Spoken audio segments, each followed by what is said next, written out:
Allahumma a'inna ala siyami wal qiyami wa tilawatil Qur'an. Allahumma la tahrimna ajra siyami Ramadan. Allahumma la tahrimna ajra qiyami Ramadan. Allahumma la tahrimna ajra lailatul qadar birahmatika ya arhamar rahimin. Walhamdulillahi rabbil alamin. Amma ba'd. Hadirin jamaah salat zuhur Masjid Al-Arif Lamigas yang dimuliakan Allah Subhanahu wa taala. Alhamdulillah, dalam kesempatan yang mulia ini, untuk yang pertama kalinya Dewan Kemakmuran Masjid Al-Arif mengadakan kajian zuhur. Ini saya orang pertama, Pak, ya. Alhamdulillah. Mudah-mudahan kajian-kajian seperti ini semakin makmur sehingga kita bisa menjalankan ibadah puasa dengan sebaik-baiknya.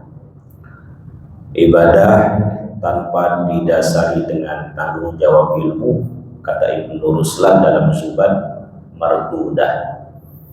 Wa kullu man bi ghairi ilmin ya'malu a'maluhu mardudatun la tuqbalu. Setiap orang yang beramal tanpa dilandasi atau didasari dengan tanggung jawab ilmu, a'maluhu mardudatun la tuqbalu, maka amal-amalnya mardudah, ditolak, tidak akan diterima. Kalau tidak diterima, ya fama wa benar, tempatnya di neraka, Pak, ya. Naudzubillah, tsumma naudzubillah. Alhamdulillah, mudah-mudahan kita istiqomah ngaji sampai mati. Istiqomah itu bukan istri tiga dikontrakin rumah, bukan. Tetapi ada komitmen untuk terus berada dalam kebaikan, ketaatan sampai mati. Siang ini saya diberikan tema oleh DKM terkait sejarah puasa atau perintah puasa, zakat, sedekah, dan infak. Betul ya? Atau ini temanya yang bikin siapa? Ya, pertama ingin saya sampaikan terkait sejarah puasa dulu, Pak, ya. Ini setengah jam, berarti sampai jam 1, Pak, atau sampai jam 2? Sampai jam 1, oke. Sampai jam 3 atau sampai pulang aja, Pak, sekalian. Yang pertama, awal mula diperintahkannya puasa itu adalah pada tahun kedua Hijriah, Pak, ya. Jadi turun ayat surat Al-Baqarah 183, ya ayyuhalladzina amanu kutiba alaikumusyamu kama kutiba alal ladzina min qablikum la'allakum tattaqun. Ini ayat turun pada bulan Sya'ban tahun kedua Hijriah.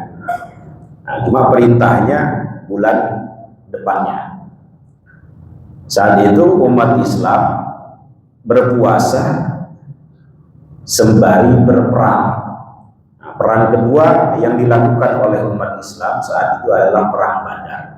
Jadi luar biasa perjuangan Rasulullah dan para sahabat menyebarkan Islam ini sambil puasa, Pak. Bapak tinggal duduk manis di sini ngaji sambil puasa. Ada orang kerja, Pak, kemudian merokok gitu, dengan alasan nggak kuat.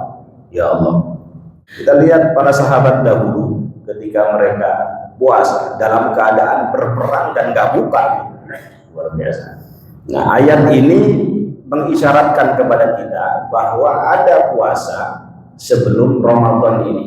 Kita lihat, Pak, ya, ya ayyuhalladzina amanu, wahai orang-orang yang beriman, kutiba, telah diwajibkan alaikum, atas kalian. Yang diwajibkan apa? Asyam, puasa. Maksud puasa di sini adalah Ramadan. Kama, kaf di sini kata Ibnu Mujahid lit tashbih, sebagaimana kutiba alal ladzina min qablikum, puasa itu diwajibkan atas orang-orang sebelum kalian. Artinya ada puasa Ramadan sebelum puasa Ramadan yang dilakukan oleh umat Islam ini. Sebagian ulama tafsir mengatakan orang pertama yang melaksanakan puasa Ramadan adalah Nabiullah Nuh alaihi salatu wassalam. Cuma sebagian ulama yang lain mengatakan kaf di sini tidak mesti sama puasa Ramadan. Jadi ada puasa-puasa yang diwajibkan kepada umat-umat terdahulu meskipun bukan Ramadan. Seperti Allah mewajibkan kepada Maryam, ibundanya siapa? Nabiullah Isa untuk berpuasa. Model puasanya itu dengan tidak makan, tidak minum, dan tidak berbicara gitu. Jadi nggak ngomong puasanya. Nabi Daud diwajibkan oleh Allah untuk berpuasa sehari, berbuka sehari, berpuasa sehari, dan seterusnya. Sebelum Ramadan disyariatkan pun sebenarnya Rasulullah dan para sahabat sudah terbiasa puasa. Kalau kita bicara sejarah, puasa apa yang dilakukan? Dalam hadis beliau dan para sahabat itu berpuasa Asyura. Tanggal berapa itu? Asyura tanggal 10 Muharram. Kemudian setiap bulannya beliau terbiasa berpuasa 3 kali dalam 1 bulan. Nah, cuma ketika perintah ini turun, puasa-puasa yang tadi seperti Muharram sebulan 3 kali itu menjadi puasa sunnah. Hanya Rasul mengatakan qad ja'akum syahrul Ramadan, telah datang kepada kalian bulan Ramadan, syahrul mubarak, bulan di mana bulan tersebut diberkahi, dibuka pintu-pintu surga, ditutup pintu-pintu neraka, dibelenggu setan-setan. Kemudian di dalamnya ada satu malam yang itu keutamaannya khairun min alfi syahrin. Siapa yang diharamkan untuk mendapatkannya, maka dia haram mendapatkan kebaikan. Mudah-mudahan dapat Lailatul Qadar semua ini. Ada yang namanya Lailatul Qadar, Pak? Ya, jadi Lailatul Qadar itu adanya di 10 terakhir daripada bulan Ramadan. Nah, cuma kebanyakan dari kita, mohon maaf, semangat di awal, loyo di akhir. Padahal kalau melihat praktek ibadah puasa Rasulullah, beliau di 20 pertama biasa saja ibadahnya. Baru masuk 10 terakhir tancap gas. Bahkan digambarkan oleh Sayyidah Aisyah, idza dakhala al-ashrul awakhir shadda mi'zarahu. Kalau beliau memasuki 10 terakhir bulan Ramadan, mengencangkan sarungnya, tanda bahwa beliau tidak berhubungan suami istri, Pak, selama 10 hari. Bahkan di akhir-akhir hayatnya 20 hari. Ngapain? I'tikaf di masjid, Pak. Bukan kata orang Garut, mau kemana? Mau ikutan domba kaf katanya. Domba kaf. Ternyata lomba ini ngadu domba. Ini i'tikaf tadi, i'tikaf. Wa ahya lailahu, menghidupkan malam-malamnya. Artinya dari mulai maghrib sampai subuh di masjid. Kalau kita kira-kira di mana?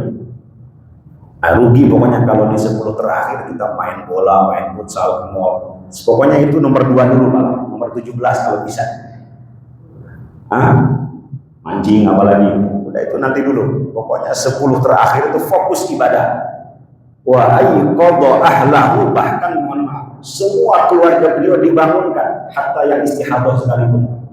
Yang bukan yang haid ya, yang istihadah, darah penyakit, bukan haid.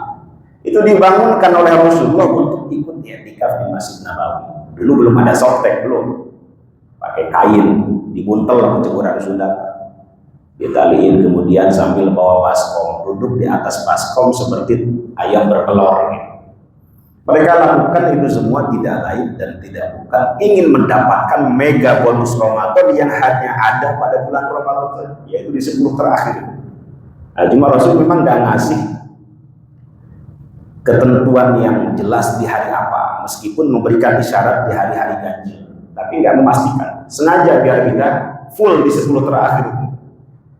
Bayangkan kalau kita full i'tikaf di 10 terakhir, tiap tahun insya Allah Bapak dapat Lailatul Qadar. Makanya di masjid-masjid seperti Istiqlal, guru kami dulu Profesor Ali Mustafa Yaakob mengadakan sholat witir 11 rakaat dengan diimami hafid Quran 30 juz, bacaannya itu 1,5 juz, atau minimal 1 juz. Jadi mulai jam 2 selesai 2:30, masjid sudah menyiapkan untuk sahur. Jadi semua jamaah itu sahur di dalam. Ada yang datangnya ba'da isya, ada yang datangnya sebelum maghrib sampai subuh nggak pulang, karena diumumkan i'tikaf di dalam masjid itu, plus nanti witir 11 rakaat. Mudah-mudahan di sini ada juga. Kira-kira gimana? Susah ya? Kalau diadakan bagus itu. Yang gede pahalanya siapa? DKM yang gede. Karena menjadi fasilitator orang-orang untuk bisa i'tikaf di sini. Bayangkan Pak, kalau Lailatul Qadar turun misalnya bertepatan dengan Bapak baca Quran, normatifnya baca Quran setiap hurufnya berapa Pak? 1 huruf 10 kebaikan, diampuni daripadanya 10 kesalahan. Tetapi turun misalnya Lailatul Qadar malam itu, 1 hurufnya enggak lagi dikalikan 10 kebaikan, tetapi khairun min alfi syahri. Masukin duit infak ke kayak celeng 1000, turun Lailatul Qadar 1000 Pak, khairun min alfi syahri. Senyum ketemu orang di jalan, assalamualaikum, senyum Pak, senyumnya sedekah itu kan, senyumnya khairun min alfi syahrin. I'tikafnya mulai dari masuk maghrib sampai hatta matla'il fajr, turun Lailatul Qadar khairun min alfi syahrin. Salawatnya misalnya Bapak baca salawat pada malam itu 1 kali, khairun min alfi syahrin. Semua kebaikan yang apabila dilakukan bertepatan dengan turunnya malam Qadar dilipat gandakan keutamaannya, pahalanya melebihi beribadah selama 1000 bulan lebih. Khairun min alfi syahri.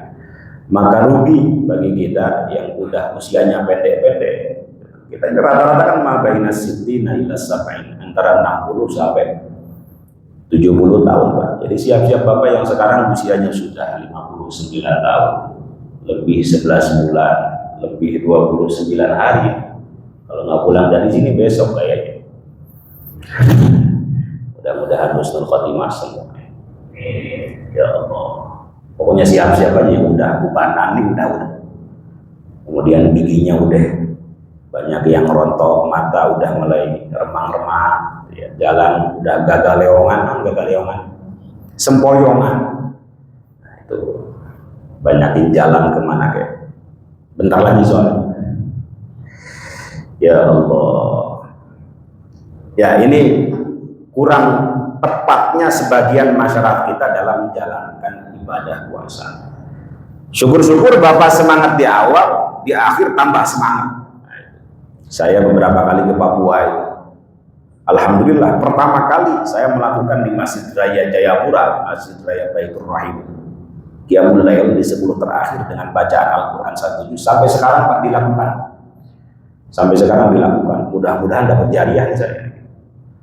Jadi mereka aneh itu, ini model apa ini ibadah? Awalnya begitu. Ini aliran dari mana lagi ini? Ya, sebenarnya ibadah apa saja memakmurkan malam. Kita rapihkan. Witir yang malam hari itu dialihkan ke pagi hari. Sehingga betul-betul maksimal, optimal ibadahnya. Innallaha yuhibbu idza amila ahadukum amalan ayyutqina. Sesungguhnya Allah suka apabila kalian beramal, amal itu dilakukan dengan optimal, dengan maksimal, tidak sembrono, tidak serampangan, dipikir dengan matang. Ada yang nanya, kapan dimulainya pahala Lailatul Qadar itu? Dicatat. Para ulama mengatakan mulai masuk maghrib hatta matla'il fajr. Jadi upayakan Bapak setiap malam itu 3 waktu nggak ketinggalan sholat jamaah. Maghrib berjamaah, Isya berjamaah, apalagi subuh jangan sampai kelewat. Karena sholat subuh itu jamaahnya saja itu Pak, faka'an nama shollal laila kullah, seolah-olah sholat semalaman suntuk. Salah satu pahala sholat jamaah suntuk. Hati-hati itu jangan sampai ketinggalan. Benar-benar diniatin dari sekarang. Mudah-mudahan dapat Lailatul Qadar. Jadi sejarah puasa, kalau melihat sebelum datangnya Ramadan itu sudah ada. Sebagian ulama mengatakan sudah ada puasa Ramadan. Sebagian yang lain sebenarnya tidak mesti Ramadan, tapi mereka diwajibkan puasa juga. Seperti puasa Nabi Daud, puasa Sayyidah Maryam, puasanya Nabi Zakaria, dan seterusnya. Di dalam Ramadan sendiri terdapat dua kali praktek Pak ya. Jadi dulu sebelum praktek yang kita lakukan sekarang itu, para sahabat mulai puasa itu bukan dari setelah subuh, bukan, tetapi setelah tidur, Pak. Jadi mereka misalnya pulang dari kerjaan, masuk waktu maghrib, kemudian buka, minum, kalau ada istrinya yang mungkin berhubungan dengan istrinya, tidur, Pak. Nah, tidurnya itu dimulai puasa mereka, itu awal puasa pertama kali. Nah, cuma banyak dari para sahabat itu yang kerja tani itu, Pak. Jadi bangun tidur itu udah dalam keadaan berpuasa. Siang-siang banyak yang pingsan. Banyak yang pingsan. Karena apa? Tidak sempat sahur. Jadi sekalian sebelum tidur sahurnya itu. Akhirnya turun ayat uhilla lakum lailatas siyamir rafatsu ila nisaikum, sampai kulu washrabu hatta yatabayyana lakumul khaytul abyadu minal khaytil aswadi minal fajr. Nah, dari situ dibolehkan kita bermakan, minum, ya hal-hal yang membatalkan sampai fajar. Bahkan ada sebagian sahabat bingung malam hari itu dia berhubungan dengan istrinya itu. Aduh, saya bingung ini membatalkan puasa apa tidak gitu. Nah, Islam itu mengakomodir nih curhat-curhat para sahabat. Karena ini masalah naluri, masalah alamiah manusia. Diakomodir, diperbolehkan selama tidak keluar fajar. Turun ayat yang tadi itu uhilla lakum lailatas siyamir rafatsu ila nisaikum. Dihalalkan bagi kalian untuk melakukan hubungan suami istri di malam hari daripada bulan Ramadan. Ya, yang belum kawin silahkan. Yang belum nikah baji. Baru setelah itu sampai sekarang syariat puasa sebagaimana yang kita laksanakan. Ada beberapa ciri, Pak, atau tujuan dulu ya. Tujuan disyariatkan puasa. Sebelum kita masuk ke tadi apa? Sedekah, infak, zakat. Mudah-mudahan ada waktunya. Apa sih sebenarnya tujuan pokok dari disyariatkannya ibadah puasa? Sampai dalam hadis qudsi itu Allah mengatakan puasa milikku, untukku, karenaku. Kullu amali ibni Adam lahu illa siyam fa innahu li wa ana ajzi bihi. Semua amalan anak Adam baginya. Jadi silahkan buat kita. Illa siyam atau illa saum, kecuali puasa. Fa innahu li, bahasanya dalam hadis. Puasa itu milikku, untukku, karenaku. Wa ana ajzi bihi. Dan aku sendiri yang akan membalasnya. Seolah-olah Allah memonopoli ini puasa untuk dirinya sendiri gitu. Yang lain udah terserah milik siapa aja dah. Nah, itu. Nah, ini kenapa Rasulullah, mohon maaf, setiap momen-momen apa bulan-bulan haram atau kemarin bulan Syaban itu kok banyak puasa, karena puasa seolah-olah ini ibadah yang milik khusus Allah, dimonopoli oleh Allah Subhanahu wa taala. Orang Jawa itu, Pak, kalau tirakat mereka banyak puasa itu.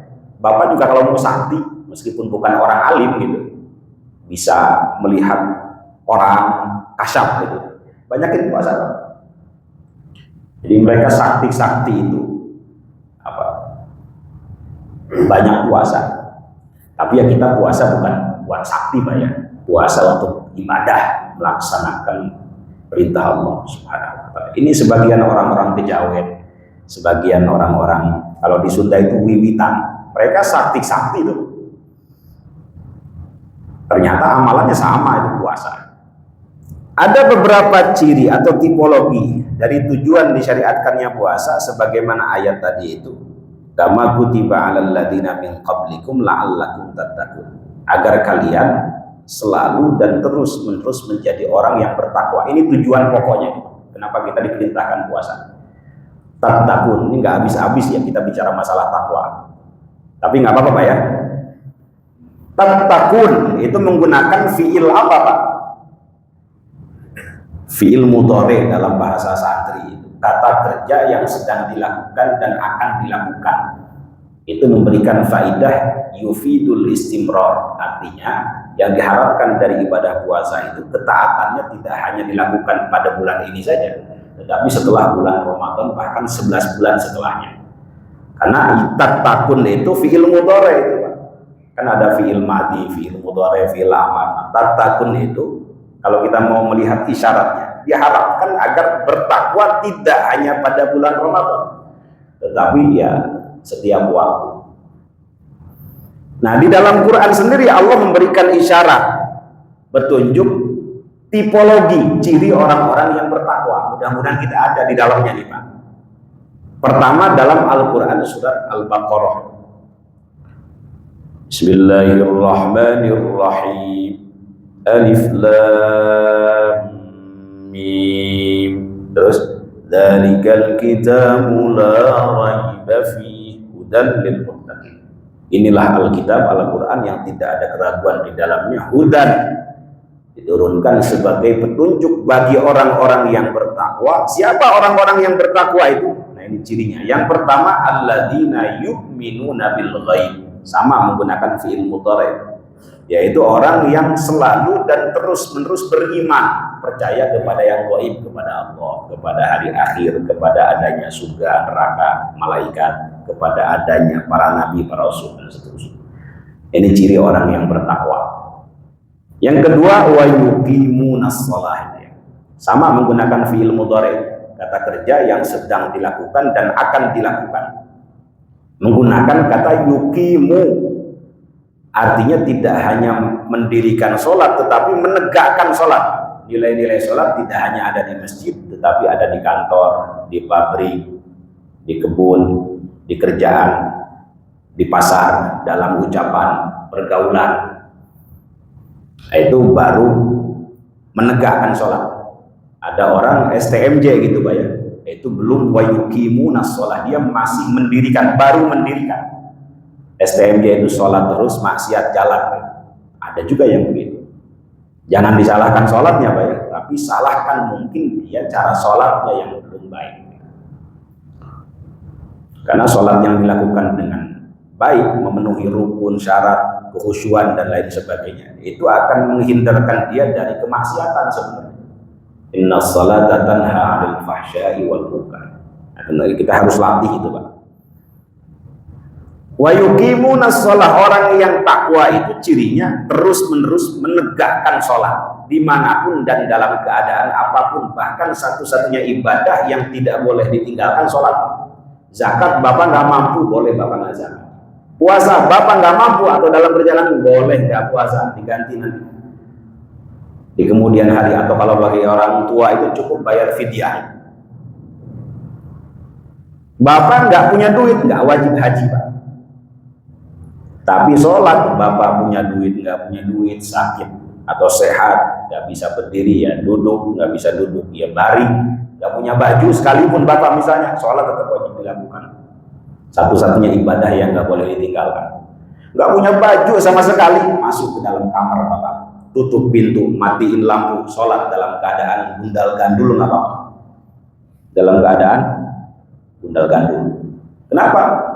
Ada dalilnya dalam surat An-Naba, wa ja'alnal laila libasa. Karena malam itu bisa menjadi pakaian.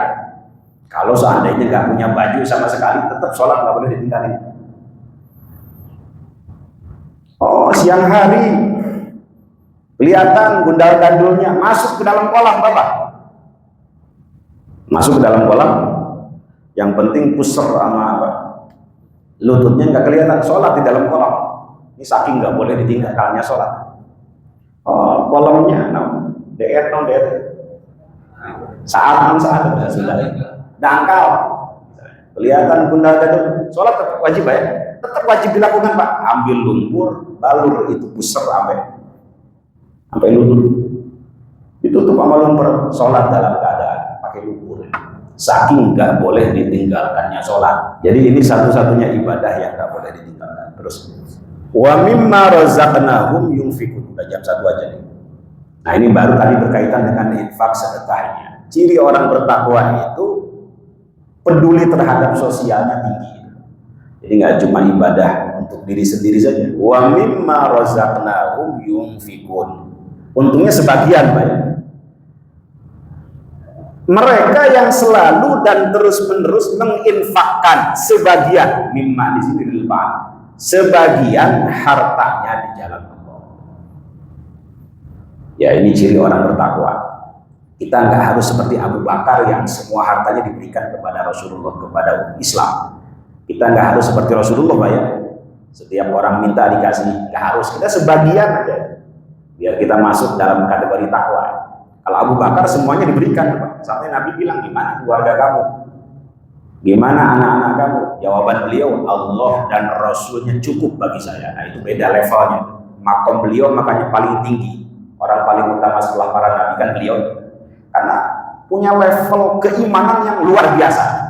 Seandainya keimanan Abu Bakar ditimbang dengan seluruh makhluk di alam semesta ini selain para nabi dan rasul, keimanannya pasti akan lebih berat keimanan Abu Bakar. Makanya Nabi ketika ditanya, ya Rasul, siapa orang yang paling kau cintai dari kalangan perempuan? Aisyah. Tentu setelah Khadijah ya.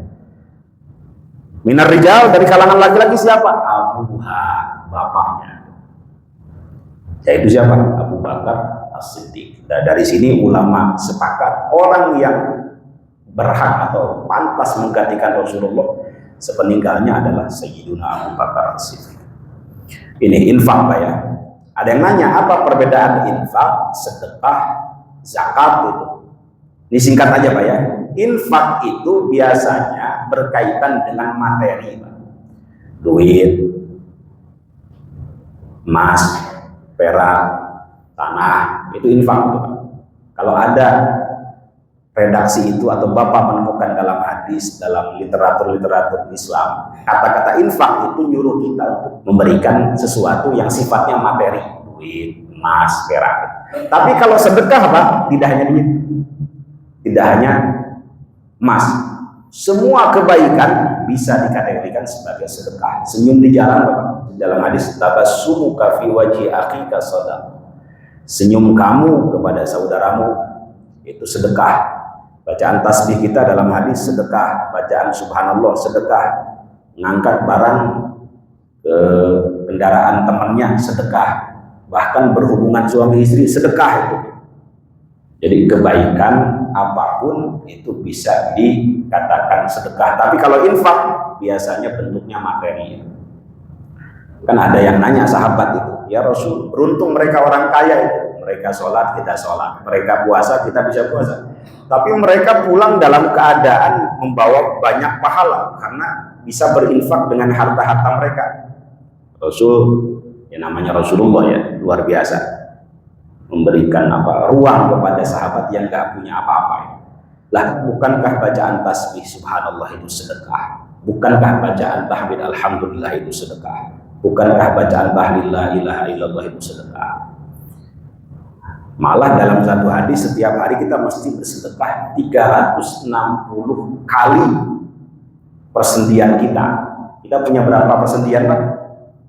360 persendian. Nah, setiap satu persendiannya wajib dikeluarkan sedekahnya.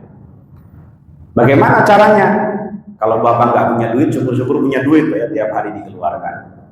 Itu cukup dengan sholat duha 2 rakaat. Itu sudah mengcover sedekah dari 360 persendian yang ada di dalam tubuh kita. Nah, ini bagi yang suka sakit, gampang lemes, da'u marudhakum bis shadaqah, kata Rasulullah.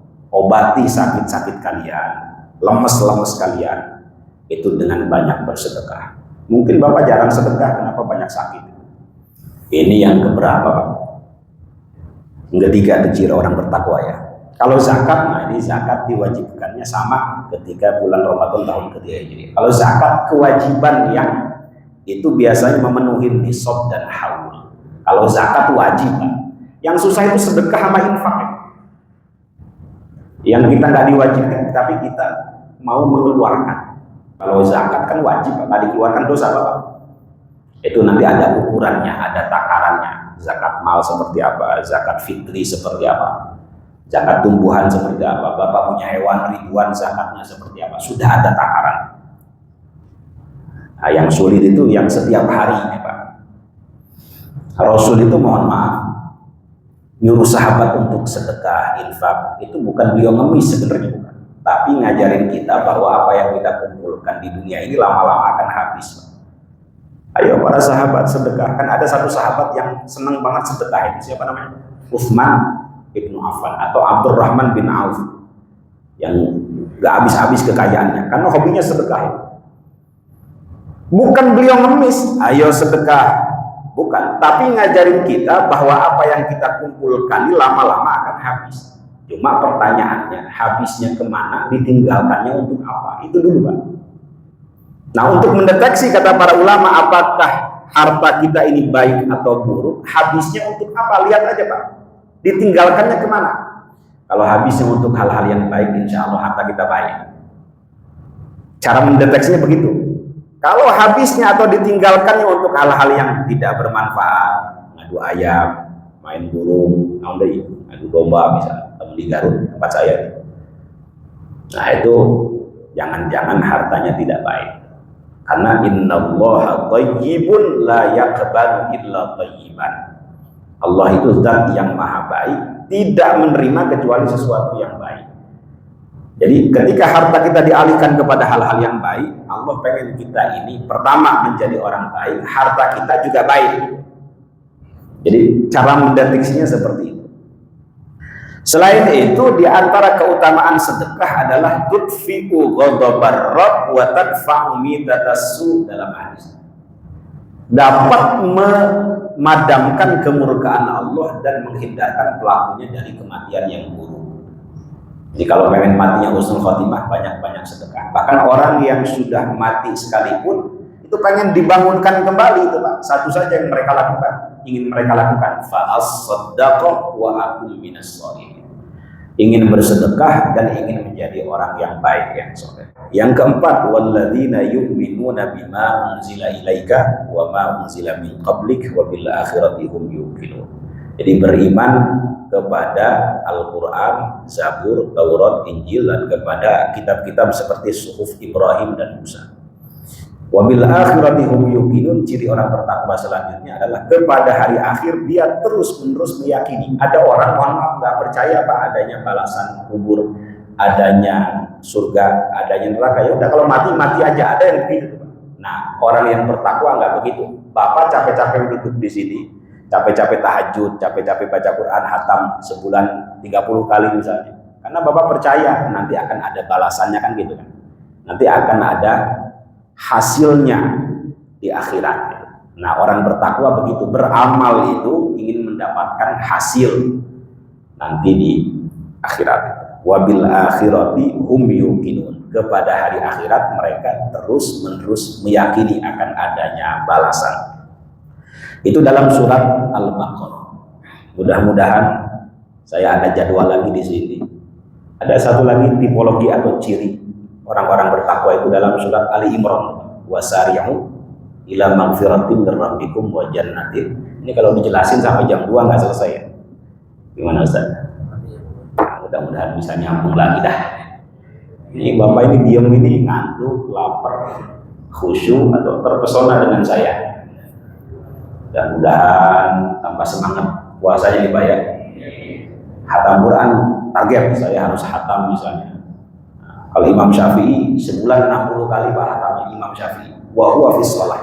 Hatamnya di dalam sholat. Ya kita kalau nggak bisa 60 kali minimal 3 kali. Di 10 hari hatam 1 kali. Karena ini syahrul Quran.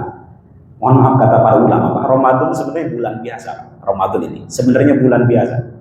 Tapi meningkat keutamaan keistimewaannya satu saja Pak. Bimaji'il Quran. Itu kata Syekh Mutawalli Sya'rawi. Meningkat keutamaan Ramadan itu karena turun Al-Quran di dalamnya. Nah, makanya kita banyakin dah baca Quran. Mudah-mudahan ada manfaatnya. Bapak Ibu sekalian diberikan kesehatan lahir batin, panjang umur dalam kebaikan, ketaatan, amal soleh, husnul khotimah. Amin amin ya rabbal alamin. Subhanakallahumma wa bihamdik asyhadu an la ilaha illa anta astaghfiruka wa atubu ilaik. Assalamualaikum warahmatullahi wabarakatuh.